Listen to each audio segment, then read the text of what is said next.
bacakan supaya sampean tahu keramatnya bismillah. Nah, sebelum saya bacakan bismillah Fatihah, tak beritahu tentang ilmu tafsirnya karena ini penting sekali. Fatihah itu dawuhnya Allah, tentu itu dawuhnya Allah. Saya ulang lagi, itu kalamullah. Tapi yang sudah diberikan kesampaian ke kita semua, sehingga seakan-akan itu menjadi dawuhnya kita ke Allah. Jangan salah loh ya, Fatihah itu dawuh Allah, tapi sudah diberikan ke kita, sehingga posisi kita itu yang punya itu. Nah, kenapa ini perlu dijelaskan? Karena nanti ada kalimat iyyaka na'budu wa iyyaka nasta'in. Kalau itu masih kalam Allah, berarti Allah ngomong ke kamu, ngendikan ke kamu, kepadamu aku menyembah. Masa Allah menyembah kamu? Nah, sehingga ilmu tafsir itu menyelesaikan itu dulu ya. Saya ulang lagi ya, sebelum sampean sering baca Fatihah, aku yakin ya sering baca. Ini barokahnya ndak paham itu ndak pernah janggal. Nggak paham itu ya penting supaya ndak iskal, ndak janggal. Sebetulnya di kalimat itu ada yang janggal. Kalau Fatihah itu kalimatnya Allah atau kalam Allah, bagaimana dengan kata-kata iyyaka na'budu? Masa Allah ngendikan ke kita, kepadamu kami menyembah? Masa Allah menyembah kita? Maka penyelesaiannya secara ilmu tafsir gimana? Semua ulama mengatakan, bukan satu dua, semuanya mengatakan di Fatihah itu semuanya diberi kawalan kalimat. Saya ulang lagi ya, di Fatihah itu semuanya diberi awalan kalimat qulu, katakan wahai hambaku begini. Ya, katakan wahai hambaku begini. Nah, begini ini pelajaran dari Allah yang sudah diberikan ke kita. Terus kita mengatakan bismillahirrahmanirrahim, alhamdulillahirabbil, termasuk kita mengatakan iyyaka na'budu wa iyyaka nasta'in. Jangan bayangkan Allah ngendikan ke kita. Kalau Allah ngendikan kita berarti gini, hei wahyu ihdinas siratal mustaqim, tunjukkan saya jalan yang benar. Nah, nanti kamu terus, ya Allah, Anda aja minta petolong saya minta tolong siapa? Kan jadi panjang kan. Ya, saya ulang lagi ya. Jadi itu di Ulumul Quran diterangkan gimana? Sebelum baca Fatihah ya, Fatihah itu kalamullah, ngendikane Allah, tapi yang sudah diajarkan ke kita dan sudah milik kita, sehingga kalimat itu menjadi milik kita. Tapi ya kalamullah, tetap kalamullah, tapi sudah menjadi milik kita. Udah paham ya? Ya pinter namanya. Ya, karena kalau tanpa penjelasan seperti ini Anda akan iskal. Bagaimana Allah, iskal itu janggal, bagaimana Allah mengatakan iya karena butuh, kan jadi aneh ya. Ya, jadi tak jelaskan secara ilmiah ya. Jadi kata ulama-ulama tafsir, ayat-ayat Quran seperti ini sebetulnya dimulai dari qulu, apa? Meskipun nggak dilafatkan. Itu kan sama dengan qul huwallahu ahad Muhammad, katakan kalau Tuhan itu satu. Ya, namanya Quran itu kan kalam Allah, membina nabinya, membina umatnya. Makanya dikatakan atau enggak, di sini tersembunyi kata qulu, katakan. Ya. Jadi ya ibarat apa itu? Kamu ngajari anak kamu lah. Le, panggil jenengan bapak kula. Itu maksudnya anak itu, kalimat itu kalimat kamu, tapi kamu ajarkan ke anak kamu. Terus anak kamu bilang, Pak jenengan bapak kula. Nah, ketika kamu mengatakan jenengan, bukan kamu mengatakan jenengan anakku, berarti anakmu itu bapakmu, kan lucu kan. Anak kamu ajari jenengan bapak kula, kamu engkau bapak saya. Terus anak kamu mengulang, jenengan atau kamu bapak saya. Berarti itu kalimat yang kamu ajarkan, tapi sekarang sudah milik anak kamu. Kalau itu kalimat kamu kan lucu, masa anak kamu bilang bapak. Nah, itu seperti itu. Jadi ulama memberi solusi atau jawaban iyyaka na'budu wa iya, itu sebelumnya ada kata-kata qulu, katakan wahai hambaku, hubungan kamu dengan saya adalah katakan iyyaka na'budu wa iyyaka nasta'in. Terus hubungan kamu dengan saya katakan juga dalam doamu ihdinas siratal mustaqim. Jelas ya, jadi itu kalam Allah yang sudah milik kita karena diajarkan Allah untuk kita. Dong ya? Dong, gak jelas gak. Tapi bagus, gak jelas itu bagus. Kalau kamu jelas gak jadi dikrem, jadi gubernur. Min azimi fadliha kasratu asma'iha wa fadlil ukhra. Ini cerita dramatisnya surat Al-Fatihah. Qala Abu Hurairah radhiyallahu anhu inna iblisa ranna khina unzilat Al-Fatihah. Jadi iblis itu begitu kesakitan. Ini kitab Abwaabul Farad karangannya Syekh Muhammad Alawi, juga kutipan dari beberapa kitab. Yang jelas beliau sendiri juga ngutip dari beberapa riwayat di beberapa hadis.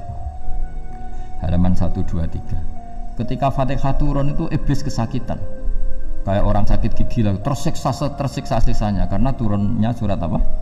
Al-Fatihah. Artinya kalau anda baca Fatihah dijiwai, maka anda melemahkan setan, melemahkan iblis.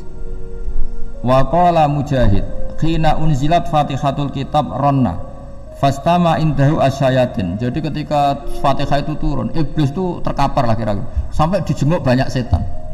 Jadi kamarnya di ICU lah kira-kira gitu kalau sekarang itu, entah COVID entah enggak tahu, pokoknya di ICU sampai dijenguk banyak setan. Enggak tahu bawa apa enggak tahu, pokoknya dijenguk banyak setan. Nah nyangoni karena ini apa? Ketuanya apa? Pingsan, sakit. Jadi iblis itu sakit sampai dijenguk anak buahnya setan-setan. Ya semoga kalian semua tidak kenal setan. Kalau kenal berarti teman, apa? Wa qalu misla dzalik wa qala lahum laisa mimma taquluna syai'un walakin unzilat suratun laisa ajru qailiha illa an harramahu alaihi nar jahannam. Saya ini bukan sakit fisik kata iblis. Kamu tidak usah jenguk saya, datangkan dokter terbaik, tidak usah. Saya ini tidak sakit fisik. Saya ini sakit karena ada surat yang diturunkan, yang pahala yang melafatkan surat itu pasti selamat dari neraka. Padahal misi terbesar saya ini supaya manusia masuk neraka. Sekarang punya tamengnya. Wah pusing kan? Ya seperti orang lah goda sampean, ternyata sampean setia, itu kan pusing. Nah ternyata tidak setia, itu yang akhirnya ribet kan itu.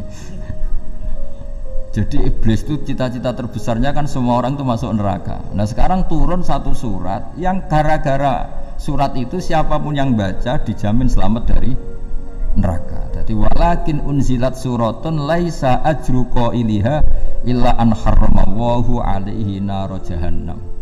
Karena jadi dia shock lah istilahnya, kalau orang di Jawa itu bilang shock.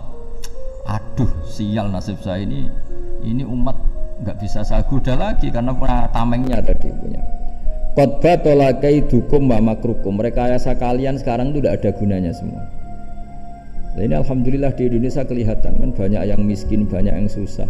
Tapi selagi mereka masih sholat, itu keinginan mencari halal itu masih tinggi. Kayak apa kita di tengah kota, jauh dari anak istri, jauh dari tetangga. Biasanya kalau orang jauh dari anak istri tetangga kan sakar PDW. Tapi yang soleh masih banyak, sudah jauh dari keluarga tetap lurus. Loh kalau yang dekat lurus kan wajar, konangan wong akeh kan.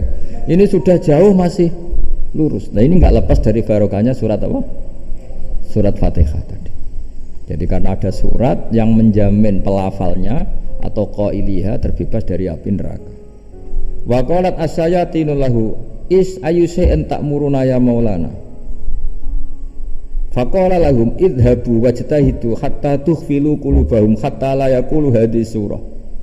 Lalu kita gimana? Jari para setan gitu. Lalu kita gimana? Terus kata iblis, sudah bikin mereka lupa sehingga tidak baca lagi. Selagi masih baca kita pasti keok. Jadi kalau sampean sudah jarang baca Fatihah itu berarti sudah bagian dari kemenangan apa? Iblis. Jadi kalau sampean sudah jarang baca Fatihah itu berarti bagian dari kekalahan Anda, kemenangan iblis. Masih sering baca? Berapa kali? Terus apa lagi?